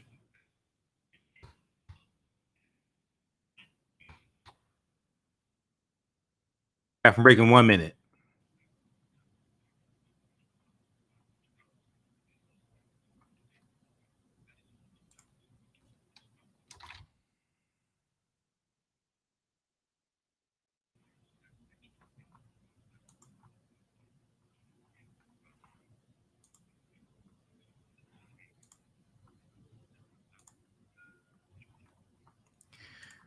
Welcome back to the African History Network show. All right. I want to go to this clip. Okay. Before we go to that clip here, okay, we're going to post a link here. This is to the new online class that starts up Thursday, September 1st, 2022. The class is on sale. $80, regularly $130. Ancient Kemet, the Moors, and the Ma'afa, understanding the transatlantic slave trade, what they didn't teach you in school. And we have the information right on the thread of our broadcast, right on the homepage of our website, I should say, AfricanHistoryNetwork.com. Okay, we have it right here. Okay, and we'll have some updates coming on the website as well. All right, now I want to go to this clip here. This is from Simone Sanders show. Simone, this past weekend, she had Reese Colbert. Now you hear Reese Colbert, you see her on Roland Martin Unfiltered. She's usually on Thursdays with Dr. Greg Carr as a panelist. I'm on Fridays, so I'm usually on with Matt Manning, civil rights attorney Matt Manning, and Kelly Bethea, who's an attorney as well. They talked about this, and they talked about the student loan forgiveness and how this will benefit African American borrowers. Okay, let's go to this clip, Giovanni. You only have 1 and 2. Clip 3. You don't have clip 3. This from Instagram.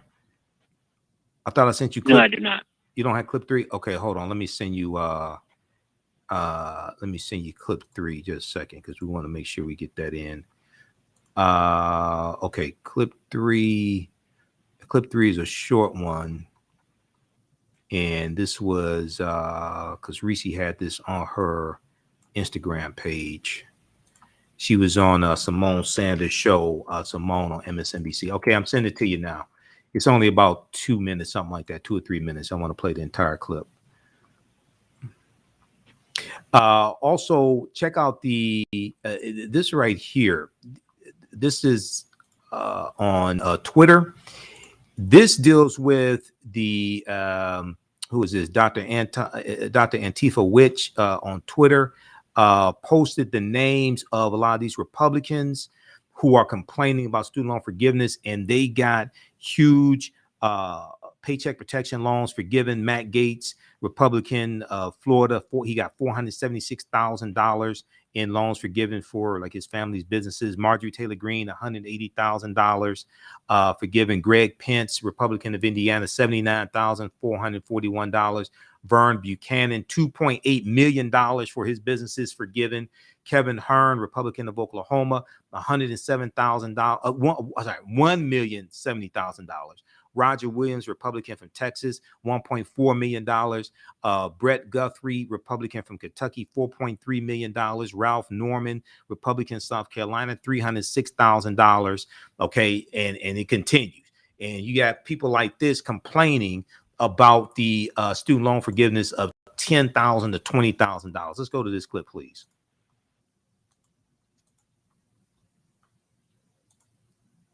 The practical impact of this. What have you heard from the folks you've been talking to? Well, first of all, I think that too much of the conversation is driven by the 7% of student loan debt borrowers who owe over $100,000. The reality is that the average is not the same as the majority. And the majority of student loan debt borrowers owe far less than $100,000. Actually, they owe less than $40,000 and $20,000. So this is going to have a massive impact. And so they may not be as loud in their advocacy, but they are just as impacted in a positive way. When we talk about the Black wealth gap, because of the emphasis on Pell Grants, which 70-something% of Black students are eligible for, they're going to see $20,000 relief. And this alone will move 500,000 Black families from a negative net worth to a positive net worth. So this has real tangible impact. It's a promise kept. And a lot of people, when they start to see those balances wiped out, are going to be very satisfied. Reese, talk to me a little bit about the practical impact of this. What have you? Okay. All right. So that was Reese Colbert on Simone Sanders show on MSNBC. She's on the weekends. All right. This right here. So the White House was tearing into these Republicans this week after the announcement came out, and tearing into Republicans who were complaining about the loan forgiveness. All right. And they have some good charts here. This is one of the things we talked about on the call that I was on Friday with the White House. I ain't talked to Biden or Vice President Kamala Harris. On the call, I ain't talk at all. I was just listening, okay? Because they took questions from people. You had to submit your question ahead of time. I didn't submit my question ahead of time. But next call, because I've gotten invitations before, but I just didn't respond. But I said, let me go ahead and jump on this call, see what this is about. So Ashley Harrington and Erica Lowe, they ran the call. They have some good information at the White House's Twitter page, The White House on Twitter, that breaks this down as well. And then they went through. Let me see if I can get to this. They tore into some Republicans. Oh, this is Marjorie Taylor Greene here. You know what we're going to do? We're almost out of time here on 910 a.m. Superstation WFDF. What we're going to do, we're going to keep broadcasting for a few more minutes. I want you to hear what this fool said. This is why she needs to be voted out of office. But the White House the White House on Twitter, Congresswoman Marjorie Taylor Greene has $183,504 in PPP loans forgiven. They went through and exposed a lot of these Republicans complaining. Representative Mike Kelly, Republican, Congressman Mike Kelly had $987,237 in PPP loans forgiven. Okay, and he tweeted August 24th, asking plumbers and carpenters to pay off the loans of Wall Street advisors and lawyers isn't just unfair, it's also bad policy. But they don't want to talk about that $1.9 trillion tax cut for the wealthy under Donald Trump. Congressman Sugar Daddy Matt Gaetz, the white R. Kelly, he had $482,000 forgiven as well. He said, he tweeted out. So August 25th, the White House on Twitter responded to these Republicans who want to complain but don't do anything. August 24th, Sugar Daddy Matt Gaetz tweeted, everyone knows that in a $60 billion plus European land war, it's always the last $3 billion that kicks in the door. Okay, whatever that means. Ain't like he got experience fighting in a war. August 25th, the administration's student loan proposal will make the student loan system more manageable for current and future borrowers by cutting monthly payments. We talked about that as well. So check this out as well. They have some really good charts there that break this down. Okay, visit our website, TheAfricanHistoryNetwork.com, TheAfricanHistoryNetwork.com. You can support us through Cash App and PayPal. If you like this type of information, give us a thumbs up, give us a heart, give us a like on this broadcast. You can also support us show through Cash App. Now, this is our only Cash App account. When you go to it, it says Michael and shows my picture there. These other ones here are fake African History Network Cash App accounts. There's about 4 or 5 fake accounts out there that have been stealing money from us. And I still have this open investigation with Cash App. I got to follow with them tomorrow because I'm trying to get these fake accounts shut down. You click right here, it takes you to the next page, and then we also have the link for PayPal as well. And you can register for our online courses right on the homepage of our website. So this helps us keep doing the research, stay on the air, pay some of the bills, things like this, because it costs a lot to be able to do what I do. All right. So those watching on Facebook and YouTube, keep watching for a few more minutes. I'm gonna let you hear Marjorie Taylor Greene as well. Right now, it's correct wrong behavior. It's not over till we win. Wakanda forever. Some of these other stories we're going to get to through the week also, because we're out of time here. Right now, it's correct wrong behavior. It's not over till we win. Wakanda forever. We'll talk to you next week. Peace. All right, stand by. Okay, I want you to hear what this fool had to say. Let me go back to this here. The White House's Twitter page.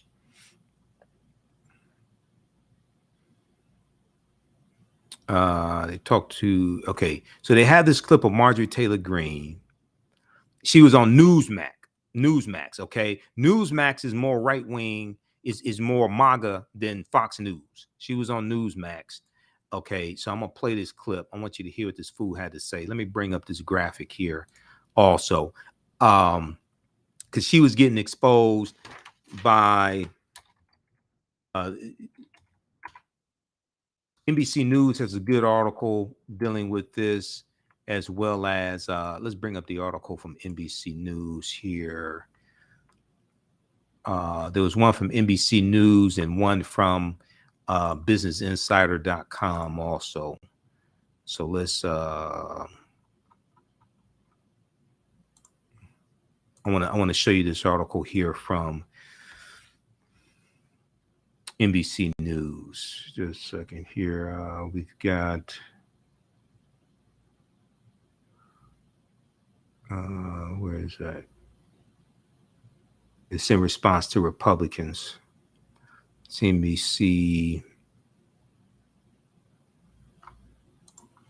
Let's see, where is that one?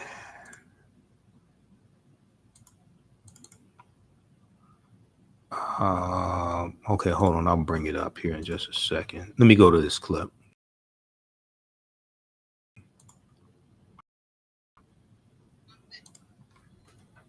Let's turn up the volume. They need votes in November, but for our government just to say, okay, well, your debt is completely forgiven. Obviously, they have an agenda for that. They need votes in November. So the timing is a pure coincidence there as well. But it's completely taxpayers all over the country. Never took out a student loan. Taxpayers that their bills and maybe even never went to college or just hardworking people, they shouldn't have to pay off the great big student loan debt for some college student that piled up massive debt going to some Ivy League school. That's not fair. But for our government just to say, okay, well, your debt is completely forgiven. Obviously, they have an agenda for that. They need votes in November. So the timing is a pure coincidence there as well. But it's completely unfair. And taxpayers all over the country, taxpayers that never took out a student loan, taxpayers that pay their bills and maybe even never went to college or just hardworking people, they shouldn't have to pay off the great big student loan debt for some college student that piled up massive debt going to some Ivy League school. That's not fair. Okay, that's what an idiot sounds like. Most of this student debt is not for somebody who went to an Ivy League school. Number one, that's how stupid she is. Number two, she got $183,000 loans given. Okay, $183,000, and she wants to talk about people getting $10,000 to $20,000 forgiven. Marjorie Taylor Greene got $183,000 paycheck protection loan forgiven, and she wants to fix her raggedy ass mouth to talk about college students who are being student loan debt getting $10,000 to $20,000 forgiven. This is why it's like her need to be voted out of office. Okay, there was the let me pull this one up here. We gotta go to, okay, we got that, and then we have the on our fan page, the African History Network. I posted some articles. I posted some screenshots of the articles from businessinsider.com, as well as NBC News that deals with this here. Let me scroll down to that here.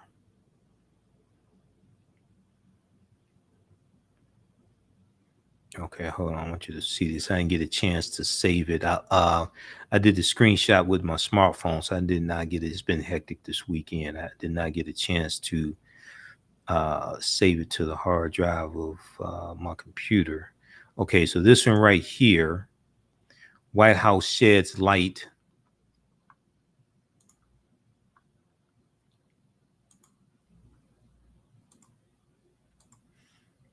this article right here from NBC News.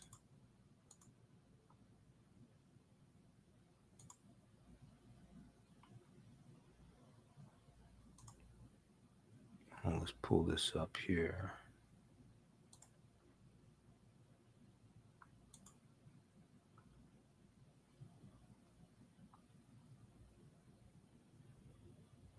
Okay, that's on Facebook right there.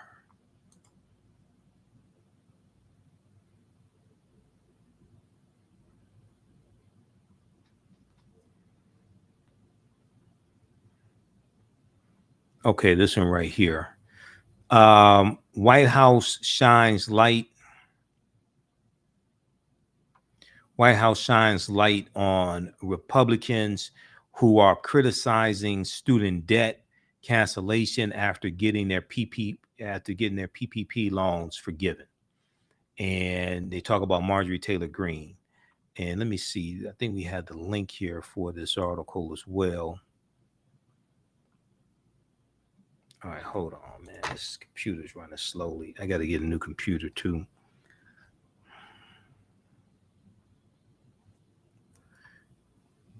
Hold on, what is this doing?